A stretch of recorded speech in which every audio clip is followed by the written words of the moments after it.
banyak potongan-potongan yang dianggap kok ada detik yang hilang. Kenapa hanya panggalan CCTV-nya sepotong saja? Kenapa sudutnya bisa bergeser ketika penjaga kos di Gondang Dia Menteng Jakarta Pusat tersebut bolak-balik? Padahal fakta terbaru versi polisi adalah kenapa penjaga kos bolak-balik karena pihak istri dari almarhum menghubungi Arya Daru tapi ponselnya mati dan meminta bantuan penjaga kos untuk mengecek kondisi kamarnya 3 kali. Tengah malam, kemudian selang 2 jam kemudian, dan sampai subuh tidak ada jawaban sama sekali. Sampai akhirnya jendelanya dicongkel. Kami punya versi banyak sekali video eksklusif TV One, nanti kita tampilkan sama-sama, kita coba analisa berdasarkan digital forensik. Saya mau ke Mbak Hanifah Hasna terlebih dahulu. Kita tidak mau menyimpulkan Mbak apakah ini kasus pembunuhan atau bunuh diri, rasanya sangat-sangat terlalu dini, tapi kalau dari kacamata Mbak Hanifah Hasna seperti apa Mbak? Pengamatan umum dulu aja Mbak dikasih Mbak ke kami. Jadi kalau pengamatan umum yang Dari kita TKP. lihat adalah ini unnatural suicide gitu ya. Ini pembunuhan yang aneh banget kalau kita mau bilang ini sebuah bunuh diri. Karena seperti yang saya sampaikan tadi dalam cuplikan bahwa ketika seseorang melilitkan diri dengan melilitkan lakban pada dirinya sendiri, ada kondisi-kondisi di akhir hayatnya dia akan kehilangan oksigen. Di mana ketika kehilangan oksigen, secara natural dia akan mencari oksigen itu sedemikian rupa. Sehingga menimbulkan gerakan-gerakan asimetris yang membuat kondisi korban ini menjadi tidak serapi itu. Tapi ketika ini rapi menjadi sesuatu yang aneh gitu ya. Lalu apakah ini sudah diperiksa bahwa dalam tubuh korban itu ditemukan bahan-bahan kimia. Di mana bahan kimia itu mungkin digunakan oleh korban untuk melemahkan. Tapi walaupun demikian ketika lemah pun dia akan mencari oksigen lagi. Jadi kuncinya adalah ketika dia mencari oksigen bagaimana ini akan terjadi penemuan yang rapih banget. Lalu ketika korban diangkat, kenapa langsung diangkat? Karena biasanya pihak kepolisian, nanti Bapak Polisi mungkin bisa menjelaskan, harus menemukan apakah ada peninggalan itu bukti-bukti lain. Seperti ada rambut yang tercecer atau jejak kaki. Kalau sudah diangkat berarti kan jejak kakinya menjadi semakin banyak, jejak sepatu dan lain-lain. Nah ini yang membuat kasus ini menjadi agak sulit. Lalu kalau kita melihat lagi bagaimana mungkin kamar yang terkunci dengan sistem yang udah modern, tapi dibuka dengan dicongkel. Bukankah mereka biasanya punya master key? Kemana master key-nya? Gitu ya. Dan itu disorot banget. Ketika disorot banget kan kita dimikir, kenapa bisa begitu ya? Apa yang akan ditampilkan, apa yang akan ditonjolkan dari cara dia mencongkel itu. Nah dari sini juga sudah banyak sekali kejanggalan-kejanggalan lagi. Lalu kalau kita melihat lagi dari apakah ini ada hubungannya dengan profesi tertentu gitu ya. Apakah memang korban ini memiliki akses yang sensitif terhadap rahasia-rahasia negara atau rahasia dari institusinya, ini juga perlu lagi untuk dicari tahu. Terakhir pernah menangani tindak pidana perdagangan orang tapi dari Kementerian Luar Negeri mengatakan jangan pernah kait-kaitkan itu, jangan berspekulasi. Oh, itu omongan dari Pak Judan Nugraha. Mbak Hanifah Hasna. Oke, baik.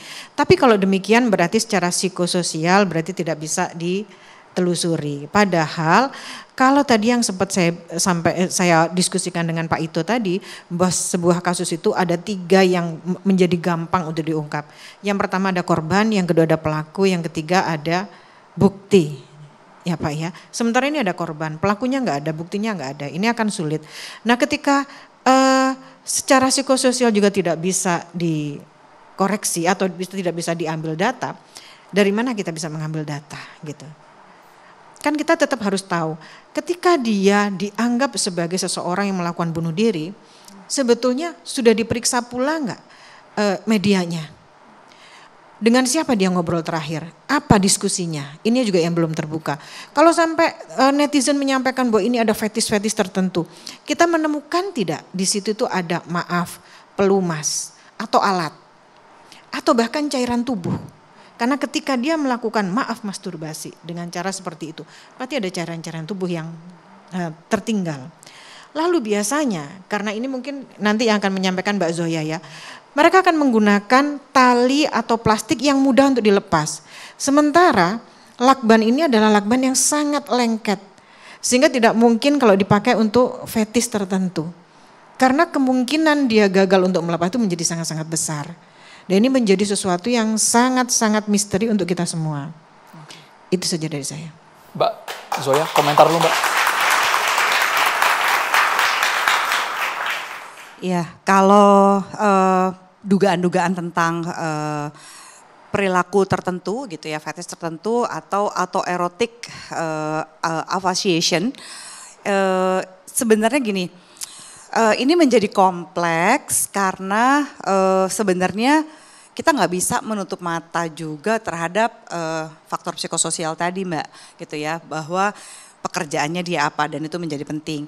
Nah kalau saya mau berbicara mengenai seksologinya sendiri, pertama autoerotic asphyxiation itu adalah perilaku seks menyimpang di dalam DSM atau Diagnostic Statistical Manual for Mental Disorder. Tapi kita tidak mengarahkan ke yang bersangkutan. Kita mengarahkan ke yang bersangkutan. Jadi gini, saya justru curiga ini bukanlah sebuah bentuk bunuh diri. Karena kalau autoerotic asphyxiation itu, kalau misalnya ini adalah mereka dengan autoerotic asphyxiation yang gagal. Misalnya ya gagal. Itu juga nggak masuk akal. Kenapa? Karena selain tadi ada cairan tubuh yang harus ditemukan, ya lubrikan, dan mereka biasanya senang menyaksikan misalnya ada beberapa tema-tema pornografi yang berhubungan dengan asphyxiation. Terus udah gitu kalaupun tidak ditemukan luka misalnya abusive dan sebagainya, harusnya kalau memang dia benar-benar asphyxiation, dia memiliki luka-luka lama yang udah mau nyerempet-nyerempet ke kejadian. Dan kalau sampai saya belum pernah tahu ada asphyxiation yang sepenuh itu dilakban. Kalau memang benar begitu ya infonya. Itu kan termasuk rapi Mbak ya, kalau dari gambar yang kita terlalu lihat rapi, karena harus ada, mereka itu setiap action yang mereka lakukan, mereka itu sudah didesain untuk memiliki self rescue. Nah saya juga bertanya kan, karena banyak wartawan yang wawancara, pertanyaan saya kayak gini, tangannya dia itu dilakban apa enggak? Ke depan atau ke belakang? Kalau ke depan dilakban gitu ya misalnya, dia harus bisa menjangkau wajahnya itu. Dan kalau dia menjangkau wajahnya, karena mereka itu bukan mencari kematian ya, asphyxiation itu. Dia mencari suasana-suasana antara mau matinya itu, momen sesaknya. Ada yang harus menghalangi udara, ada yang ingin ditindih gitu dadanya. Tapi kalau ini udara pun biasanya dia hanya di sekitar hidung. Nggak mungkin sampai ketutup sepenuhnya. Minimal sampai saat ini saya belum pernah tahu ada kasus yang segitu fullnya. Jadi memang tidak ada tanda-tanda kekerasan ditemukan sendiri, itu sudah relatif memenuhi syarat. Tapi untuk yang lain kayak untuk arousal activity-nya nggak ada sex toys. Dan yang paling menentukan dalam seksologi untuk tahu bahwa ini si individu ini benar-benar asphyxiation atau dia memang melakukan percobaan bunuh diri, kita mesti melihat istilah yang namanya paraphernalia. Di mana paraphernalia ini adalah dia punya ikatan udah pasti, tali-tali ikatan itu ditemukan apa enggak. Kalau tidak ada tali-tali ikatan atau yang paling lebih lucu lagi misalnya ya, tali ikatannya baru, itu hampir enggak mungkin. Kalau orang sudah bermain lakban, dia biasanya melalui tahapan ikatan dulu, ya, mulai ikatan yang simple, yang halus, yang soft, sampai ke lakban-lakban itu sudah hierarkinya udah paling tinggi. Dan kalau sampai hierarki yang paling tinggi dia tidak punya self rescue, ini terlalu aneh menurut saya. Tidak konsisten. Jadi pendapat Mbak Zoya ini mematahkan spekulasi liar yang mungkin sangat negatif dan sangat menyinggung pihak keluarga yang dianggap ini eksperimen pribadi yang berujung kelalaian, dampaknya fatal. Iya. Versi seksolog kayaknya nggak mungkin deh, kecuali ada data-data baru ya. Kan so far yang saya tahu bahwa saya belum tahu tangannya diikat kemana. Lakbannya benerankah full gitu ya, setebal apakah, dan cara dia rescue-nya ada apa enggak? Kalau enggak ada cara dia rescue, kayaknya agak sulit deh kalau saya mau bilang dia itu bunuh diri atau gagal pada saat dia percobaan mengekspresikan seksualitasnya itu asphyxiation. Dan kalau sampai dia meninggal dunia gitu kan, artinya kan ada proses mau menuju meninggalnya itu. Kenapa tidak ada cairan tubuh sama sekali yang menandakan keterangsangannya dia karena sudah mencapai momen-momen itu. Baik, kita boleh ke Pak Ito Sumardi melihat bagaimana sejauh ini versi pemeriksaan polisi Pak Ito, karena beberapa kali kami liputan soal kriminalitas, kalau hasil forensik, hasil otopsi kan butuh waktu Pak ya, bisa 2-3 pekan baru dikeluarkan oleh polisi. Pak Ito Sumardi. Baik, yang pertama mungkin saya tambahkan, almarhum itu pernah bertugas sebagai lokal staf di KBRI Myanmar. Saya kebetulan mantan duta besar di sana dulu. Kemudian dari perspektif sebagai mantan penyidik dengan tidak bermaksud untuk mempengaruhi proses penyidikan yang sekarang sedang berlangsung, kuncinya memang 3, Mas. Yang pertama adalah otopsi, ya. Yang kedua adalah CCTV, yang ketiga adalah penelusuran dari digital forensik penggunaan HP ataupun laptop yang bersangkutan. Sekarang dari forensik, saya sependapat dengan Mbak Zola bahwa kalau orang bunuh diri, pengalaman saya, itu pasti ada yang keluar, apakah mungkin sperma, ataukah mungkin fesis, ataukah mungkin air seni ya. Itu kalau orang dalam keadaan sekarat. Kalau tidak ada keluar sama sekali. Nah sekarang permasalahannya, kalau betul ini sudah dilakukan otopsi yang benar, maka dari pemeriksaan torak saja bisa diketahui apakah korban itu sudah meninggal sebelum dilakban, ataukah korban itu belum meninggal kemudian dilakban. Nah tanda-tanda ini tentunya dokter forensik akan harus memperhatikan masalah ini.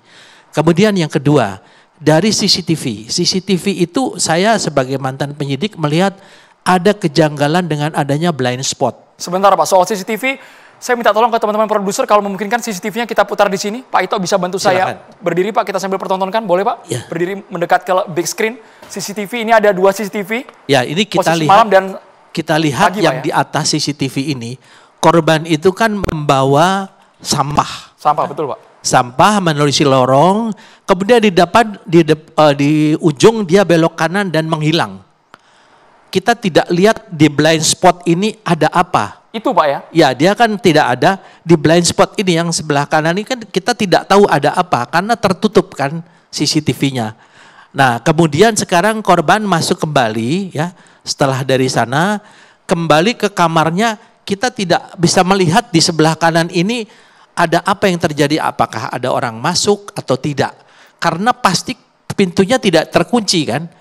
Karena korban ini kan akan kembali, mungkin bisa diteruskan ya CCTV-nya. Oke, CCTV-nya kita play kembali. Nah, di play kembali, ini kan posisi korban sudah setelah kembali, Pak, ya? membuang sampah. Oke. Tidak ada sesuatu aktivitas yang bisa mengawasi di sini kecuali CCTV. Sementara CCTV yang di sisi kanan di sini adalah dalam posisi blind spot ya. Kita nggak bisa lihat apakah ada orang masuk, tapi yang jelas sudah pasti pintunya terbuka. Ini Pak, setelah membuang sampah kembali. Ya, ini kembali kan, dia masuk. Bisa nggak kita lihat ada orang masuk atau tidak? Itu masuknya kan blind spot.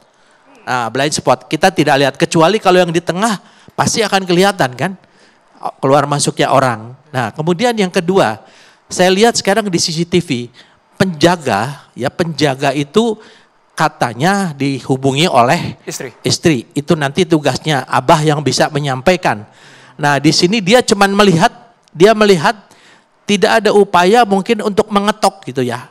Misalnya, Mas, tadi dicariin sama ibu, berusaha diberitahu gitu kan. Dia ke sana kan tidak masuk kanan, ngapain dia di sana? Nih, ini persepsi saya ya, opini saya. Dia kembali, kemudian dia hanya melihat saja, tapi kan di sini juga ada blind spot yang kemudian dia mencoba melihat, dia lewati.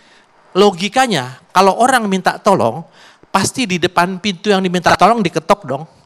Atau dipanggil lah namanya. Pertanyaan saya, kenapa? Nah, di jam ini, waktu inilah, nah itu dia akan lihat kan. Nah, kita tinggal lihat apakah memang betul-betul yang bersangkutan memanggil korban ya. Jadi ini yang tadi sudah lewat, ini diberitahu, mungkin kita harus mengecek betul waktu kematian dengan pada saat yang bersangkutan diminta tolong ya. Itu pertama. Kemudian yang kedua, pada saat CCTV ini dia kan menunjukkan juga aktivitas membawa pel. Membawa pel tapi dia tidak melakukan pengepelan, hanya sepintas di satu tempat kemudian dia tinggalkan. Yang ketiga, pada saat membongkar jendela. Pertanyaan saya kan kalau membongkar jendela, kalau ada pintu yang pakai elektronik biasanya ada masternya kalau di hotel, ya. Kemudian kalau di hotel, kalau pintu yang pakai elektronik itu dibuka dari dalam, ditutup dari dalam, kita keluar, otomatis kan nutup sendiri. Ada kesan bahwa pintu itu kan tertutup sendiri.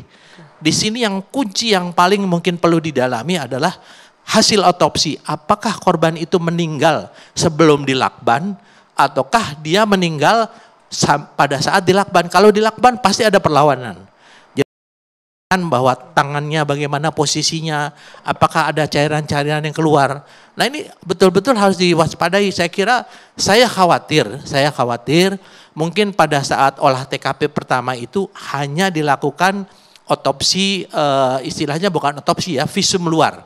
Sehingga tidak ditemukan tanda kekerasan, disimpulkan yang bersangkutan bunuh diri. Saya juga kaget mendengar komentar seorang mantan Kabar Eskrim, ini cukup mengejutkan Pak, menguatkan apakah memang betul ada yang janggal atau tidak sesaat lagi Pak Ito. Baik. Kita jeda di Catatan Demokrasi pemirsa.